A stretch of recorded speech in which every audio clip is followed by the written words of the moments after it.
Hello everyone, welcome back. Last class में हमने atomic radius discuss किया था, लेकिन डाउन द ग्रुप का ट्रेंड मैंने नहीं कराया था, क्योंकि इसमें जब हम डाउन द ग्रुप मूव करेंगे तो फर्स्ट ट्रांजिशन सीरीज से जब हम सेकंड पे जाएंगे तब तो क्या होगा, एटॉमिक रेडियस इंक्रीज होगी due to increase in atomic radius. मैं लिख देती हूँ, increases due to increase in number of shells. ये तो नॉर्मल ट्रेंड है जो हम शुरू से पढ़ते आ रहे हैं, मतलब +1 की बिगिनिंग से पढ़ते आ रहे हैं।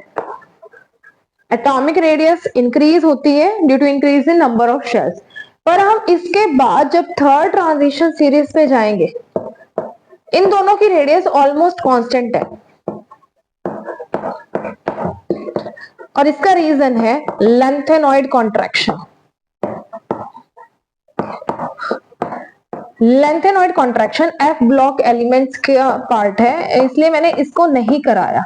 डाउन द ग्रुप वाला ट्रेंड मैंने नहीं कराया है एटॉमिक रेडियस का, बिकॉज अगर मैं डाउन द ग्रुप ऐसे ही बोल देती कि नंबर ऑफ शेल्स इंक्रीज होती है तो वो भी गलत है। अगर मैं इस टॉपिक को यहाँ स्टार्ट करूंगी लेंथेनॉइड कॉन्ट्रैक्शन, तो ये एफ ब्लॉक का पार्ट है और ये कंफ्यूजिंग हो जाएगा। तो हम अभी डी ब्लॉक एलिमेंट्स का ही पार्ट कर रहे हैं। तो मैंने फर्स्ट क्लास में सिर्फ एटॉमिक रेडियस का फर्स्ट ट्रांजिशन सीरीज का ट्रेंड कराया था, जो कि हमारा इंपॉर्टेंट है, क्योंकि इसकी स्टार्टिंग में मैंने कहा था 3D series is very important for us, because +2 में पूरा जो कंटेंट है, मतलब पूरा जो कॉन्टेक्स्ट है इस चैप्टर का, उसमें से 3D सीरीज ही जो है उसी के ही रिलेटेड पार्ट है सारे। तो atomic radius increases due to increase in number of shells, ये आपको याद रखना है। और फर्स्ट से सेकंड पे जाओगे तब तो एटॉमिक रेडियस इंक्रीज हो रही है, लेकिन सेकंड से जब थर्ड सीरीज पे जाओगे तो atomic radius remains almost constant due to lanthanoid contraction. तो ये हम एफ ब्लॉक में करेंगे। आज हम करते हैं नेक्स्ट प्रॉपर्टीज की, which is magnetic moment, which is easier. So second property is magnetic moment. इसमें कोई हार्ड एंड फास्ट रूल नहीं है कि हमें सेकंड नंबर पे वही फिक्स्ड प्रॉपर्टी पढ़नी है जो बुक में मेंशन्ड है। हम अपने अकॉर्डिंग पढ़ सकते हैं। मैग्नेटिक बिहेवियर या फिर मैग्नेटिक मोमेंट, किसी भी एलिमेंट या आयन का जो मैग्नेटिक बिहेवियर है वो हम डिसाइड करते हैं on the basis of number of unpaired electron.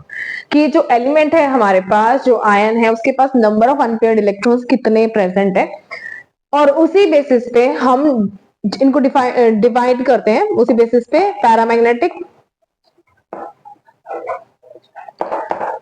Diamagnetic, सिर्फ यही दो बिहेवियर्स हम पढ़ते हैं। पैरामैग्नेटिज्म हम नहीं पढ़ते हैं यहाँ पे। डायामैग्नेटिक हम किसी भी एलिमेंट को या आयन को कब कहेंगे, जिसके पास क्या होंगे, all paired electrons. E-S it stands for electrons. और पैरामैग्नेटिक कब कहेंगे, विच हैव अनपेयर्ड इलेक्ट्रॉन्स। मतलब P के साथ P को कंबाइन नहीं करना है, पैरामैग्नेटिक के साथ आएगा अनपेयर्ड एंड डायमैग्नेटिक के साथ पेयर्ड। एक भी अगर अनपेयर्ड इलेक्ट्रॉन होगा, दैट मींस ये एलिमेंट या जो भी एलिमेंट या आयन है दैट विल बी पैरामैग्नेटिक। एक अनपेयर्ड इलेक्ट्रॉन है तो वीकली पैरामैग्नेटिक, 5 अनपेयर्ड इलेक्ट्रॉन्स है that will be highly paramagnetic, पर वो पैरामैग्नेटिक होगा। अगर हमारे पास किसी भी एलिमेंट में सारे ही पेयर्ड इलेक्ट्रॉन्स हैं तब उसको हम डायमैग्नेटिक कहेंगे।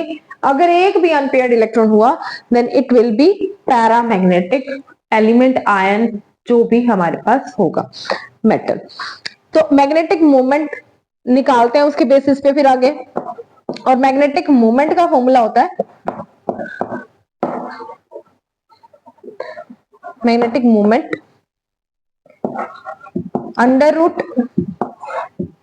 √n into n+2। ये फॉर्मूला होता है मैग्नेटिक मोमेंट को कैलकुलेट करने का, where n is number of unpaired electrons, number of unpaired electrons.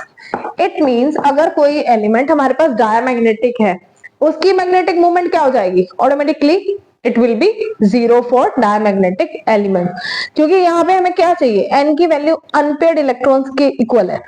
जब इसके पास अनपेयर्ड इलेक्ट्रॉन है ही नहीं तो यहाँ 0, तो ये क्या हो जाएगा 0।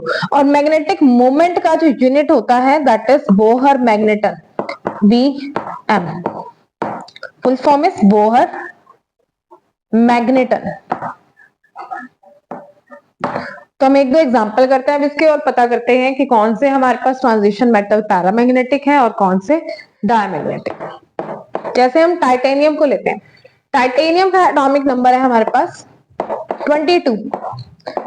इसकी कॉन्फ़िगरेशन क्या बनेगी, argon 18, 4s2 and 3d2। Last shell को हमें देखना है डी सब शेल को। पैरामैग्नेटिक और डायमैग्नेटिक में भी हमें मतलब देखने तो डी ब्लॉक के ही, डी सब शेल के ही इलेक्ट्रॉन्स हैं।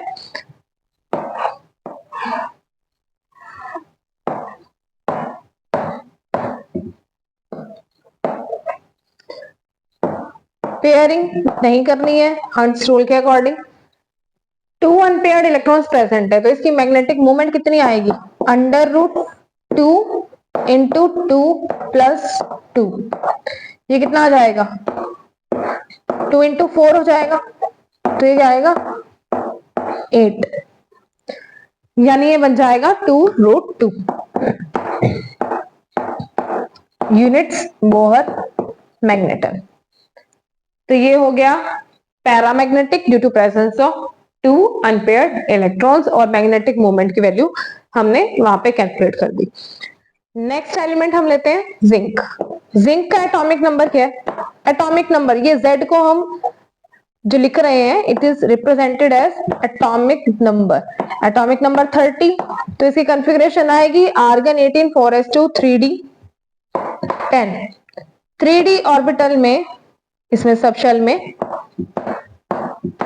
10 इलेक्ट्रॉन्स फिल करने हैं, 1 2 3 4 5 6 7 8 9 10। 10 इलेक्ट्रॉन्स आ गए, पेयर्ड इलेक्ट्रॉन्स है तो इसकी मैग्नेटिक मोमेंट क्या आ जाएगी 0 एंड इट इज डायमैग्नेटिक।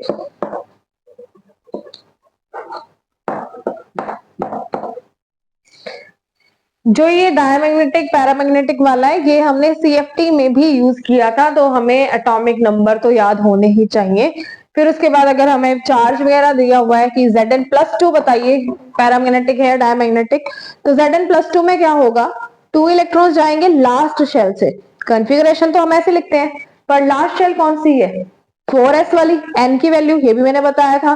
तो तब भी क्या रहेंगे, d में 10 इलेक्ट्रॉन्स, मैग्नेटिक मोमेंट क्या हो जाएगी 0। तो ये होता है way to calculate the magnetic moment. इस तरह से हम बता सकते हैं कौन सा ट्रांजिशन एलिमेंट हमारे पास पैरामैग्नेटिक है और कौन सा डायमैग्नेटिक। नेक्स्ट क्लास में हम करेंगे next periodic property. Thank you.